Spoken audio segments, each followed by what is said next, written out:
talk about running Java on different embedded devices. But first, I want to talk a little bit about the tour which I'm on and how you guys are a part of it.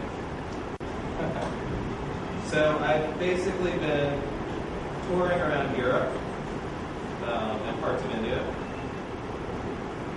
And I'm both visiting user groups at conferences like GIGS. I'm going to be visiting the Chennai user group, the Hyderabad user group.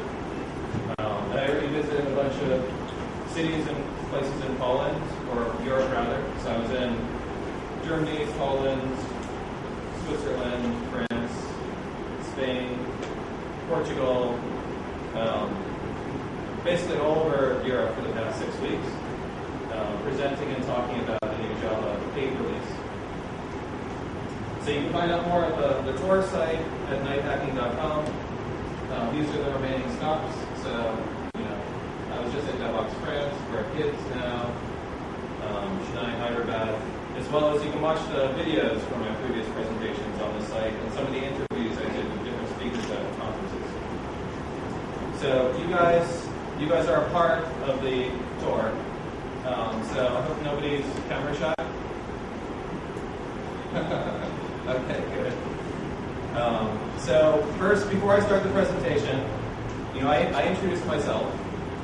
So would a couple of you be willing to introduce yourselves on the camera? And I have gifts of sorts. So anybody in the room who asks a question or says something on the stream or makes a good comment gets one of the Night Hacking Tour stickers. So they make nice laptop stickers, or I stick them on my travel cases so I can find my luggage. They're very useful. So there's no reason everybody shouldn't walk away with a sticker when they leave the room here. Very easy. Just say anything, you get a sticker. So first, would anyone want to say a few words in the mic? Maybe your name, your company, and what Java technology you're using. Yeah? Pass the mic just to somebody nearby, and they can. If you don't want to say anything, just pass the mic to someone else. It's okay. It's on, but it's on the stream recording. It's not. We don't know amplifier in the room here. I'm visual. I'm part of Golden Tracks. I'm a Java developer. Cool. What Java technology are you using? Java EE, server-side development. Basically, right now I'm working in Java. Okay, very good. Yeah. I'm working in Golden Tracks. I'm a player of experience in Java. Okay, nice. Pass the mic like that way. Let's get some. We're not going to do everyone, or I won't have time to present. But give some folks. You get to say something. You can't pass the mic. I am Vasu. My association with Steve is from my workplace, where he was instrumental to agile development methodologies, and we were the first team under him to have learned those, and it was great working with him. So I work for OpenText, formerly with GXS, and great stuff. Oh. All right, someone on the other half of the room.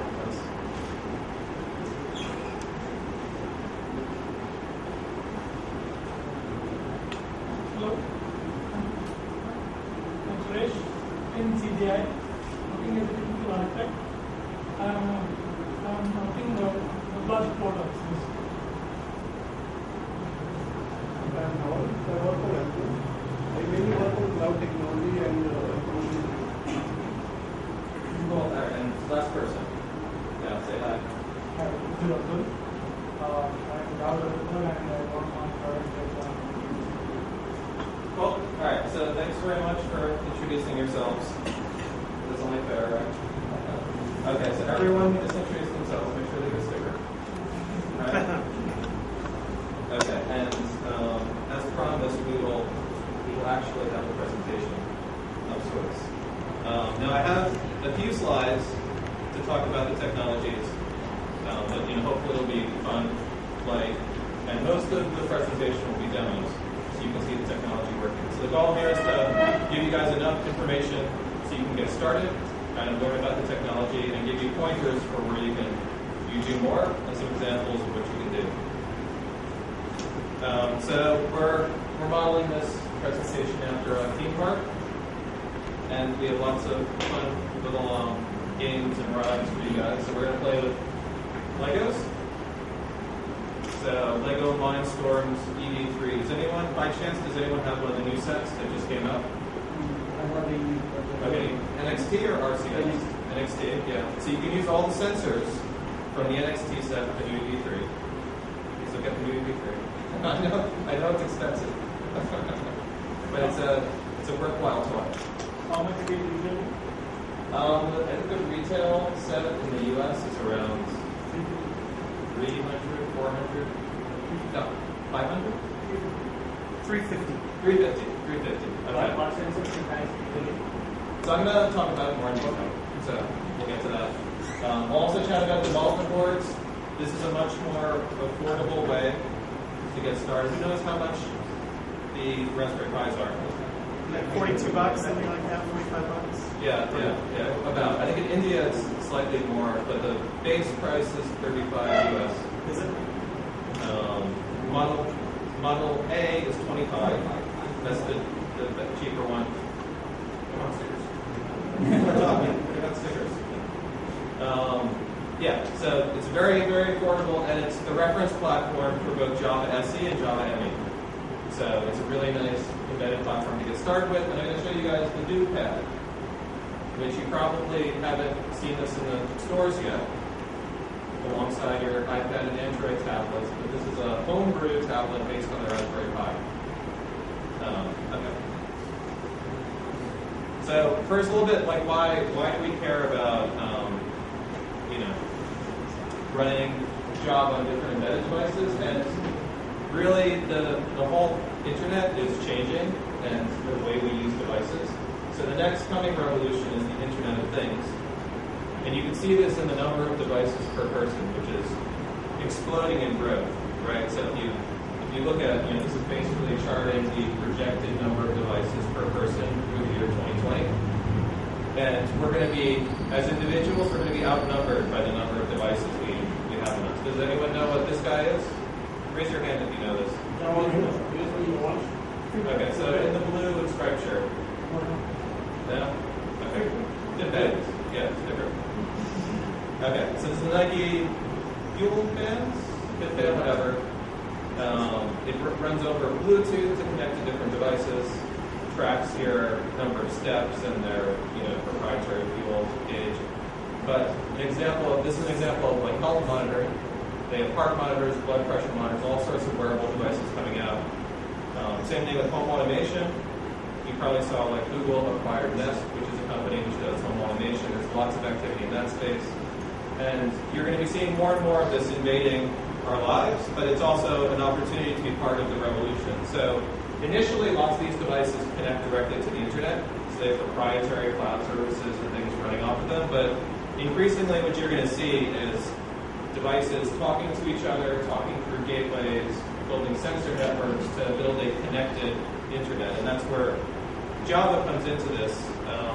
Here's an example of a really tiny chip, the Centurion EHS-5. Basically, it fits in the, your thumbprint, and it has both a ARM processor, which can run Java ME, and also a 3G chip on it for communication. And one of the examples they used this for was rail cars, deforestation. So they would put this chip plus, accelerometer, GPS, and battery inside the tree. So when someone chops down the tree, they can actually track where they're being illegally lumber off to. So for folks in the back, can you guys hear me? Okay, it's good. All right, there's a little bit of noise with the fans in the room. I want to make sure nobody's just tuning out. And it's too polite to move closer. But if you want to move closer to the front of the room, there's actually seats over here.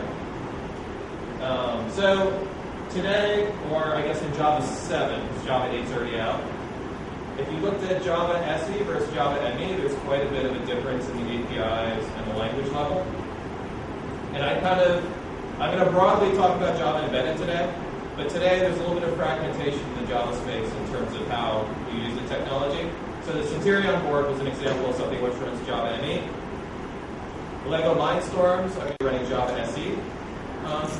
The Raspberry Pi, you can run Java ME or Java SE. They both work, and that's our reference platform for both of those. So with the Java 8 release, which just came out, when? Does anyone know when Java 8 came out? March. Okay, sticker.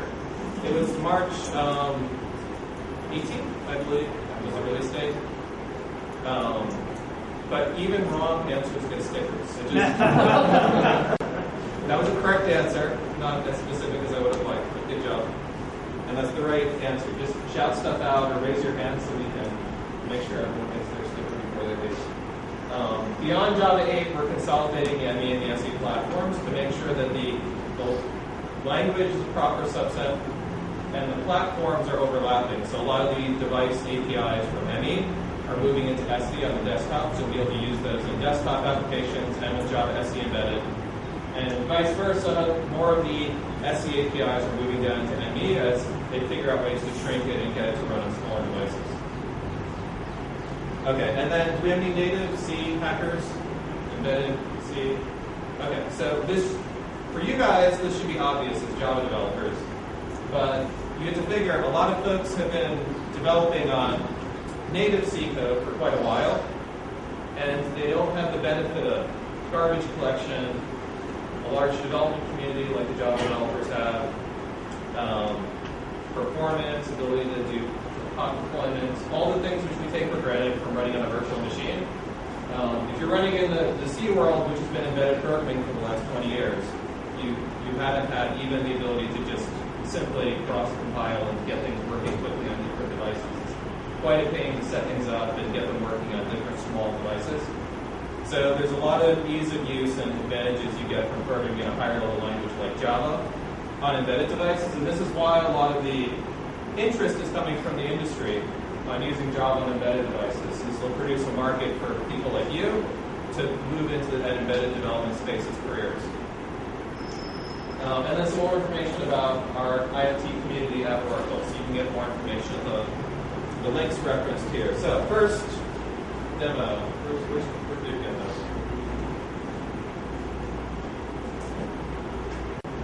Okay, so we already know what's inside of him. Who knows the name of our mascot? Raise your hand. Okay, so Duke. Yeah, so behind, give him the sticker. He was first to raise his hand. So this is our friendly mascot Duke. So with a little help from my daughter, who's 10 years old. See if you can get a better focus. Yeah, use the front one here. So with a little help from my daughter, who's 10 years old, we built a Lego mock-up of Duke. And it took about 5 or 6 iterations, but we finally got him to balance using the Segway algorithm, which is trickier than you would think with a physical device. It works great in theory and with small models, but when you have large models with heavy bricks, it's actually quite challenging, and you're restricted on how strong the motors are and how fast they can move. But we're going to see if we can't get Duke to balance for us here in India. And he is running Java, so we have a Java virtual machine running on the brick here. And here's some of the specs for the actual brick. So it's running a ARM Citara AM 1808 300 megahertz processor. We'll talk about the Raspberry Pi specs in a sec, but this is reasonable for an embedded platform, not very powerful. 64 megabytes of RAM, so you can do a reasonable amount of stuff in memory. It has a SD card, which we're using for hard drive, and a Linux operating system installed on it as well. So it's a pretty full-featured device, and because we're taking advantage of the EV3 hardware, we have an analog to digital converter built in, and then sensor and motor ports, so it gives us a lot of advantages, stuff which we would have to manually build if we were doing hobby electronics with the Raspberry Pi. So this is a really good way to get started, since you can just plug and play, try out the samples that come from Lego, and then wipe that, and then start using Java on your own SD card when you're ready. the best way to get started with this stuff, let me talk about the motors first. So we have large motors here for the wheels. Inside I have a small motor for the arms. There's a gyroscope inside. So the gyroscope does not come with the retail set. That's something you only get when you buy the education set. But you can buy it online on the Lego store for Lego's usual exorbitant prices. But I'd recommend, if you want to build a gyroscope model, you might want to buy the retail, the education set instead. It's not that much more expensive and you get a lot more parts. Light sensor comes with both kits. Ultrasonic sensor, which I'm not using right here, comes with the education kit, but that's a really good one. And I am using the infrared sensor as a remote control, so we're going to control them via this remote hooked up to the infrared sensor. And to get started with it, the best way is to use the Lambdas software. So this is a library which has been around for a while. It actually works with the RCX and the NXT libraries, but in that case they cross-compile the code. For the EV3, it's powerful enough to run a JVM directly on the chip, on the processor. So you can actually just copy, drag and drop jar files over, deploy directly to the device, and run normal Java code, which is really cool. I have a Wi-Fi adapter as well, hooked up to this. You can build Lighthouse from scratch, but you don't need to anymore, so we'll skip this one. And here's a really simple example of your first Java application, right? So you import the Lighthouse libraries, then just a normal main class for running your application, and this draws some text to the screen and waits for a button press. Super easy, their APIs make a lot of sense, and they have APIs for all the different sensors which are available with the kit, plus some of the older ones from the NXT set as well, because this is evolved. Excuse me. Yeah, question? Does the IDE have any kind of simulator function, or you use it and print it and then fully to the test? Yeah, so this is your simulator. Okay, that's right. So you're doing it and then run and walk around inside. Yeah, so even with Lego tools, so they have a visual IDE, they let you kind of test on device by hooking up the USB and it'll run on the device. But as far as I know, there's no simulators for desktop which will simulate the Lego model. Your best to build and then test on the device. But we get to, yeah, you're on this. Okay, and this is how you run it on the device. All right, so I need a few volunteers. So, who in the audience here has kids? Okay, so you haven't said anything? Hold on. Now, you're probably wondering why I asked who has kids, right? Yeah, because I know what is from my son. Oh, you actually, oh yeah, that's very good. Okay, so hold on to this. Okay, watch that. That's a dad hold. So the proper way to hold a fragile Lego model is two hands. I made the mistake in Geneva of not checking, and we had a little accident on stage. But he's all better now. Lego Duke is recovered fully. Watch out for the cables here. But come on up. Maybe step over. Okay, anybody driven like remote control cars or yeah, come on.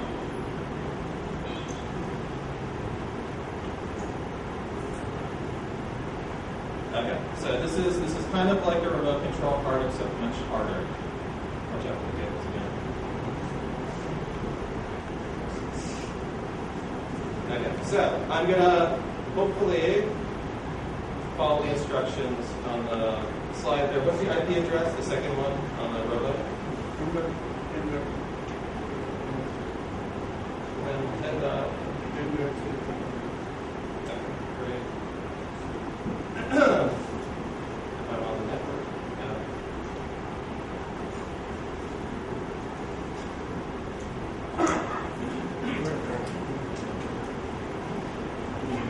Okay, so now we're hooked up to the Lego robot. I've already copied over some of the code to the robot here. It's the EV3 classes on the class path.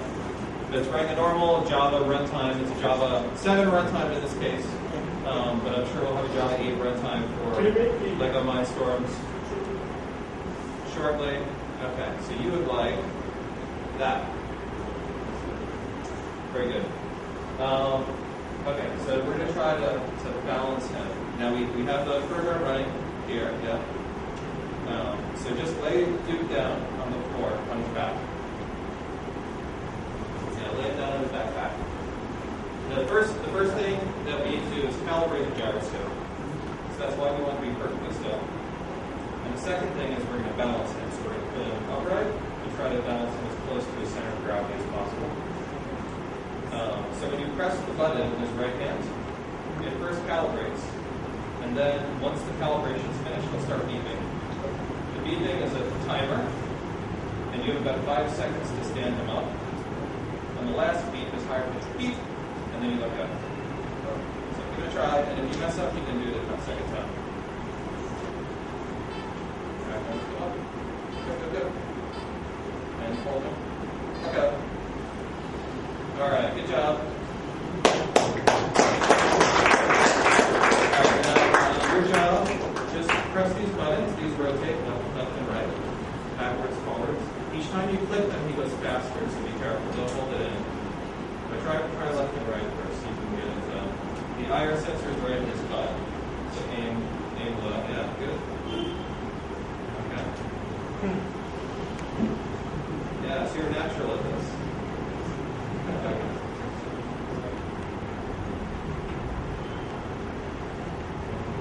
If you want to clear the command queue, press the big button and that stops it, and then you can start over.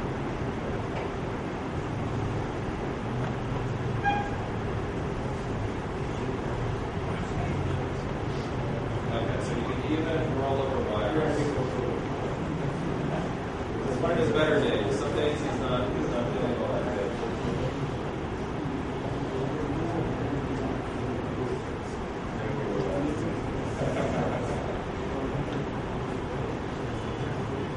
Alright, so I think that's a good show.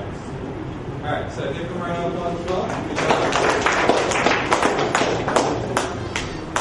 Okay, so something good for all the parents to get for their kids and the big kids to get for themselves. So the balancing code we have to make that is not in the platform. Okay, so the question was, for the balancing code. Balancing calculation, not of that. Yeah. So the segue algorithm is actually kind of a well-published algorithm. The one I'm using is ported from the C version into Java, and I got some help from the Legos guys, and we open sourced it. So you get a Legos project, it's one of their samples now that you can try out. And there's also a bunch of other code samples you can do without the balancing and the gyroscope. So they have nice examples using the color sensor and the motors and the different things to build little models. And I would, give it a try. It's quite easy to build different projects and code them up yourself using the sensors and motors. And a great way to get started with embedded packaging. I mean, you're doing Java on embedded devices using basically the same APIs you'd be using on Raspberry Pi or other embedded platforms. Okay, so the second one I want to talk about, I've mentioned this a couple of times during the presentation, is Raspberry Pi.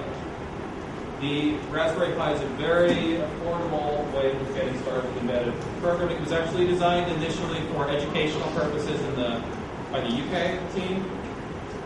And actually there was some grants where a bunch of been given out to schools in the UK and the US for kids to get started with. It's really common for home media appliances. People use this for XBMC to run at home. And how many people have Pis in the audience? Just raise your hand. You have okay, so a fair number of people. Go to these people if you want to find out where to buy one locally. It has everything you need to run a full computer, right? So it has HDMI, video out as well, audio out, Ethernet for network connectivity on Model B, 2 USB plugs. It's also powered off USB. You use a normal cell phone charger, micro USB. And the SD card acts as the hard drive, so you can put up to a 32 gigabyte SD card, although you only need 8 gigabytes to get started. What sets this apart from a normal computer is the fact that it has GPIO pins and expansion header pins. Does anyone know what these two expansion headers are for on the Raspberry Pi? Offhand?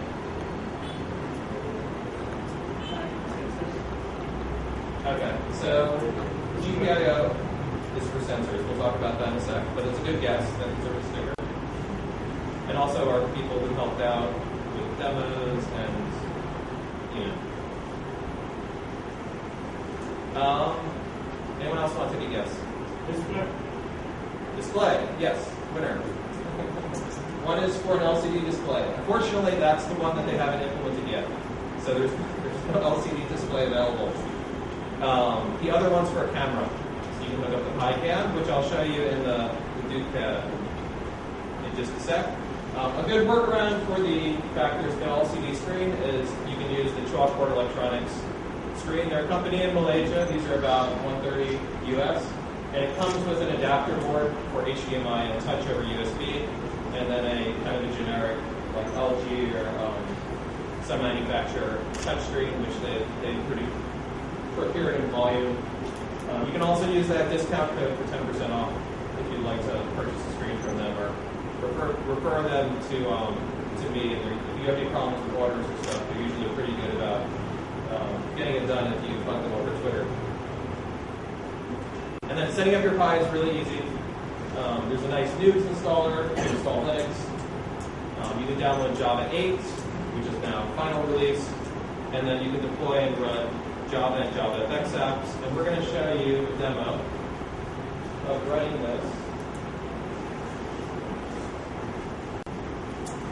this on a little embedded board.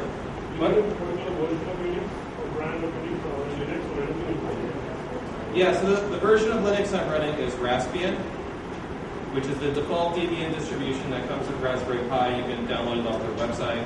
The great thing about the Raspberry Pi is there's a huge development community associated with it. So you can get a whole lot of support and assistance with stuff like this on their forums. So traditionally, embedded development has been fairly difficult to get started with because you have to deal with kind of proprietary versions of Linux and all sorts of serial tips to get started, and all sorts of funky embedded things which you would only do if you were paid for it for a living. But the Raspberry Pi is really cool because it is a consumer-focused device. So they made the ease of use really easy. You can basically get started with it in an afternoon. But then it's still quite powerful and inexpensive. So I think I've said this a couple times, but highly recommended as a way of getting started with embedded development. There's a few different ways you can connect to your Raspberry Pi. So what I'm going to do is I'm going to hook up the Raspberry Pi via an Ethernet cable, use internet connection sharing to give it an IP address. You could also use manual IP addresses, and then SSH into it, so we can run stuff on the Raspberry Pi. If you had a TV and a keyboard hooked up to it, you could also directly get in via console. If you have a home network, you can just plug the Ethernet up to it, and they also sell Wi-Fi adapters for the Raspberry Pi, so you can put the Raspberry Pi in your home Wi-Fi network just with a little dongle. Actually, the same one I'm using in the Lego Mindstorms, the Dynamax EW, whatever, 811 something, that also works in the Raspberry Pi, and it's a nice low form factor for doing stuff.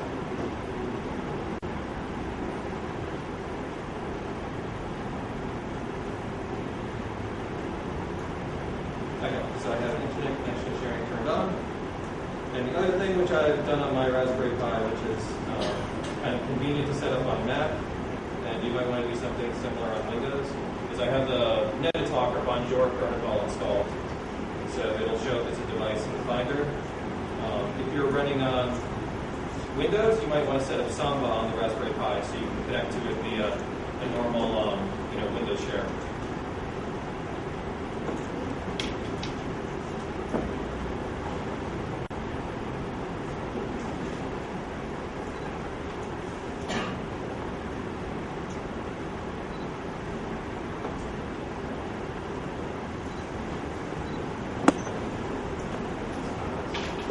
the test board. So we can see it's working in Ensemble. And now we should be able to SSH directly to it.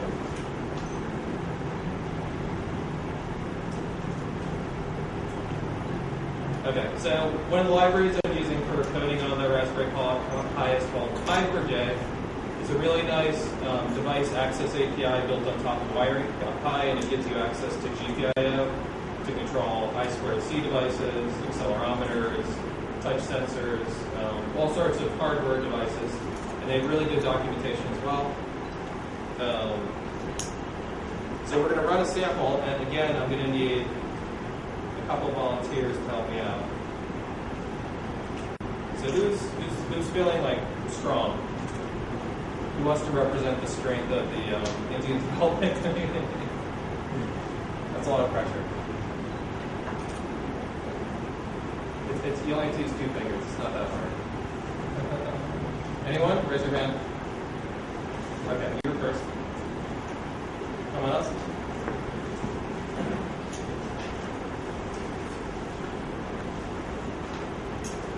Okay. Can you move the camera around and maybe get a shot of the best of you can of the development board? Probably.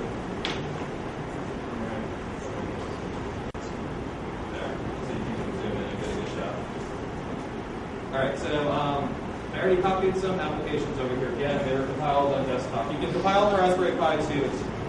It's really slow, just so you know, but it works. I have JDK version, and we're going to run the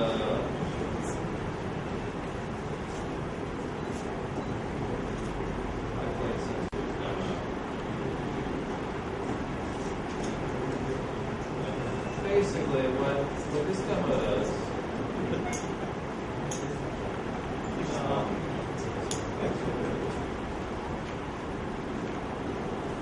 Okay, so you can kind of see on the touch screen there, the top number is force, the bottom number is photo cell, and we have a force sensor here. When you grab this, the number's going to go up. So you gotta really try not to yank it out of the board, but grab the force cell sensor.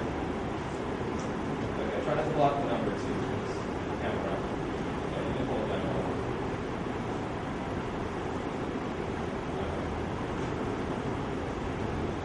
Try again.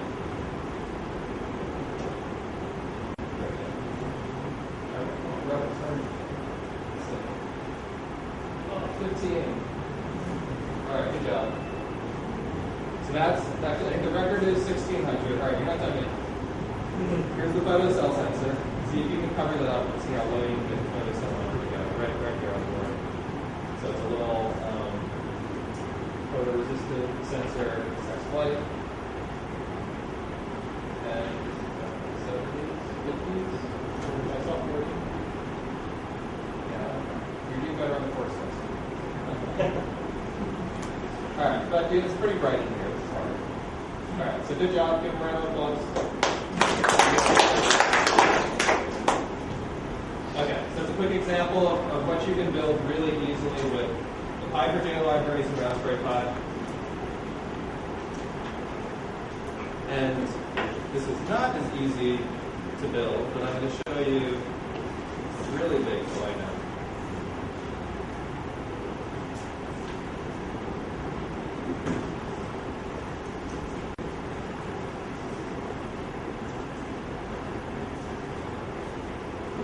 Okay, so I'm going to show you the Duke pad. So this is also a Raspberry Pi-based device, but it's Raspberry Pi which uses a user interface in addition to having some embedded sensors and things attached.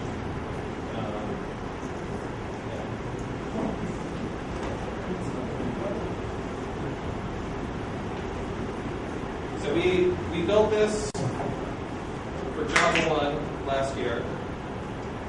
And basically, the idea was, you have all these proprietary tablets from Apple and Android, and it's really hard to hack them. Like the moment you open them up, you void your warranty, which is silly. It's the fun of getting a new toy. You want to open it up and play with it.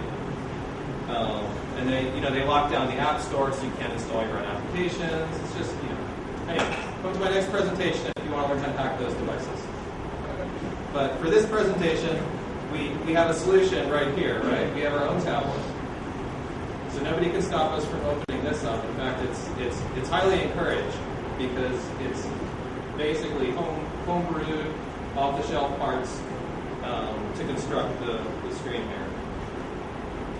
Let's see if we can get a good shot of the back of this. See how good you can. Okay.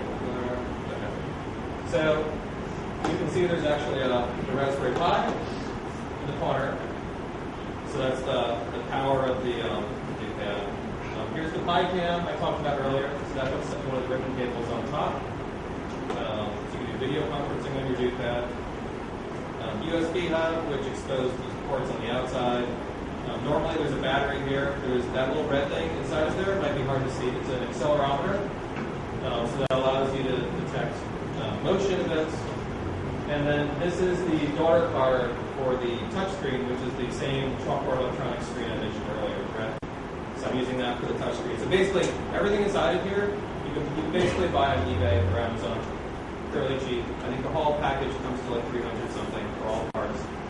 The only thing which is a little bit tricky, and you can do this too, is the case. So the case is laser cut acrylic. So basically you take a big sheet and one of those laser cutters, it cuts out the multiple layers, you peel off the backing and you stack them up and then screw it together. So it's also home brewable, right? So you sit and find a tech shop with a laser cutter. Or university. Sometimes universities like this have laser cutters as well. I'm not sure what's available in Bangalore. And sometimes like maker shops, if they have like a maker shop or some sort of fab lab or something, that's another good place to find laser cutters. So we just borrowed there's a Silicon Valley tech shop. So Jasper, the demo genius, got certified on their laser cutter by taking a couple hours of classes, and then borrowed it over the weekends and evenings, and then cut about 5 or 6 of these cases for us. So you can make one yourself. To make it easier to see what's happening on screen, I'm going to hook us up to the projector.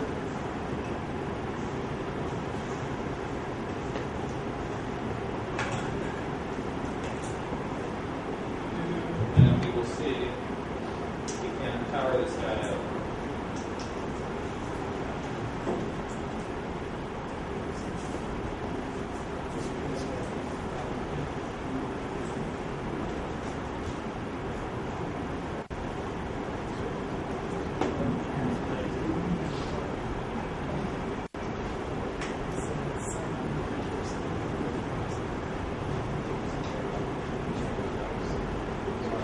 So you can see it's actually like a normal Linux boot. Exactly what's on screen here is what's getting put up on screen there. We got a nice D-pad splash screen. So the first splash screen here is kind of an image which is statically coded into the startup. The second splash screen you're going to see in a sec is the actual user interface of our tablet user interface loading. And the way it works is it's written in JavaFX. So as of Java 7, later versions of Java 7, and now Java 8, JavaFX is just part of the standard Java distribution. It's included in the Bootstrap class loader. You can use it right out of the box, just like Swing and previous toolkits. It's also supported on embedded, so you can use JavaFX on embedded devices like this. There's two limitations. One is the web view doesn't work, and the other one is you have to play some tricks to get media working, but I'll show you how media works. And this is actually using standard OSGI bundles for loading applications. So no proprietary app packaging or APKs or IPAs. It's a jar file, OSGI based, and you drop it in and that loads those as applications into the D-pad operating system, which is just a JavaFX application, running little JavaFX applications inside of it, and you can deploy new JavaFX applications to your D-pad. So we have our fancy dancy loading screen. Every tablet needs its own fancy lock screen, right? I think that's a requirement whenever you build a UI. You need a nice lock screen. And one of the new features in JavaFX 8 was actually 3D support. So now there's really good support for 3D in JavaFX. So this is a little cube example showing JavaFX 3D from Java 8 running on the Raspberry Pi. It's also really good at games. Who's a big gamer? All right, who wants to try a game on the Duke Pad? In the back, you were first again. So I have a little game here. It's not the most complicated game in the world. Be careful of the wires. I know. We lost our screen. I found it. This one.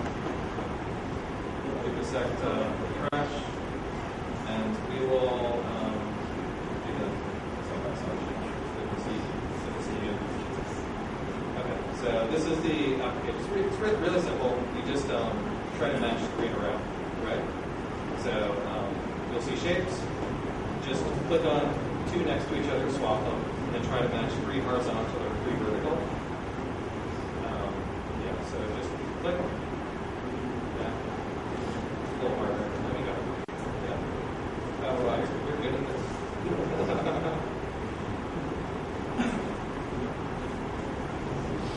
Yeah, so just click on that one and click on the green one. The Bob's are really good.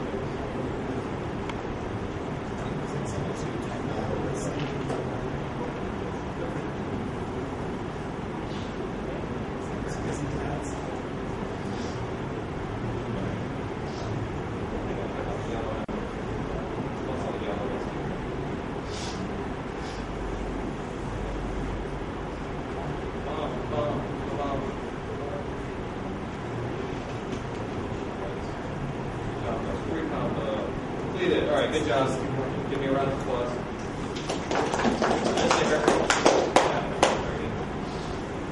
Okay, so you can run games on the NukePad. So I mentioned media. So basically the trick with media is JavaFX runs directly on the frame buffer on devices. So the best way to do media with JavaFX on embedded devices is to take advantage of the native graphics acceleration. The Raspberry Pi actually can play full H.264 1080p video just fine. So take advantage of that in a low frame buffer, and then put a JavaFX overlay on top of it in a higher frame buffer. And this way you can have like superimposed controls. See, these are JavaFX controls at the bottom on top of a video frame. So you can kind of mix and match JavaFX and direct render 3D. So this is who knows what movie this is? Okay, yeah, everyone knows. This is Iron Man trailer. You can see the quality is really good for a really tiny embedded processor. So the Raspberry Pi processor only runs 700 megahertz, but the graphics card is actually quite capable. So you can do very nice stuff with video and 3D and anything which is hard to accelerate. Okay, so let me show you a little bit more about the making of the NukePad. For folks who are curious how we laser cut this, I think it's interesting personally. Okay, so that's initial 3D mock-up. This is the actual laser cutter. So this is the big sheet of acrylic, and it has paper on it, so it doesn't burn the plastic, and you peel it off later. Here's some of the internal components. The battery, regular battery line. That's the bottom pancake layer, and then more stuff added, and more stuff added. This is almost complete, minus the battery. And there's Gary. He's one of the Java demo techs who helped out with this. He has a day job. He tests most of the embedded boards for the Java team. So whenever we get cool hardware, Gary is the person to know. He has all the cool new hardware and he's playing with it in his office. But he also he made some time right before Java 1 to help us solder and assemble all of these. He did a lot more than I did. And here's the wiki. If you want to actually build one yourself, the software which I showed you is all open source and downloadable. The hardware design is open source. You can try it out, and that's a convenient URL, j.np/dukepad, if you want to give it a try yourself. All right. So with that. Thanks very much for coming to the Java Embedded demonstration. You can find more information on my blog, steveonjava.com, and my Twitter handle is steveonjava. And the videos, including this one, which we just recorded, will be on nighthacking.com, so check that out. And we'll take 3 questions before we break. So this is your chance to come up with something. Okay, so I saw 1, your second, and then we'll take the one on the third. Yep. So what libraries you have for live video streaming, live video encoding and transcription in JavaFX? Okay, so question was libraries for live video streaming, encoding, and transcoding in JavaFX. So JavaFX We today. have JavaFX, but any of the libraries you have is Yeah. JavaFX today, in general, Java only really has good support for video playback. Video encoding and transcoding and all that stuff is probably better done with a native library at the current time. There's not really good Java libraries for cross-platform video encoding. It's kind of a specialized use, which is why they haven't spent a lot of time on it. It wasn't the requirements early on, but there's not a lot of people who need to build applications based on that. If you want your view to see things and then send it to the person somewhere else. Yeah. If you want to build a video conference app, you're probably going to have to rely on some native libraries under the covers. So Java can handle all the video playback and display, but you're going to need to mix in some native libraries. Okay, so second question. When Java came out in the 90s, it's a dictionary for everything. It's a fancy destiny that became part of the enterprise. So it become a full circle then, right? So Yeah, do we yeah. really see this as the next Java, or is it again some sort of a patch? No, okay, so that's really astute. So I was with James Gosling, right, the founder of Java in Hawaii last October. I was hanging out with him. And he basically, at Java 1 on stage, what he said is, he's like, the whole EE thing, like what we all do, I was an EE developer for many years. Basically, he's like, that was a happy digression on the way to Java embedded in the Internet of Things. Because if you remember the initial Java, it was the Dream project, and he was doing Java on little tablet, tiny devices, and that's where the Dude figure came from, one of the early prototypes. Yeah, I know Java rings and Java. Yeah, so that came later in the Sundays, but like the very beginning, like the origins of Java was designed to be an embedded language. And as like the architect and the founder of Java, he's happy to see that it's coming full circle. I mean, I can't predict the future, but this is an area where there's a lot of industrial investment, there's a lot of interest in Java. So I think, just like the internet and Java turn things around for that industry, I think it's another opportunity for Java developers to hit the embedded space and IoT while it's just coming out. Okay, and last question. Yeah. Not a bad idea, but just we've been using a lot of Arduinos in my engineering and stuff. A lot of what? Arduinos board for developing Arduino board? Arduino boards. So I just want to know the sense about the sensors there. So how good is Pi? I have something for you. Okay. So I didn't do this demo. Like I have a lot more demos actually. Alright. So how good is it adding the actuators like we used to have in other embedded stuff? Okay, so we get a good shot of this. Try the focus. Okay, so this is a board. Oh yeah. Sorry. I clicked on it and I double clicked, so it didn't. Okay, so this board is called the UDO. Okay. Focus. UDO board. Perfect. And it actually has an Arduino shield. Alright? It has an Adeno chip, which is Arduino compatible, but it also has an IMX6 processor. It's a quad-core, 1 gigahertz IMX6. So basically, you can run the same Java SE builds on the IMX6.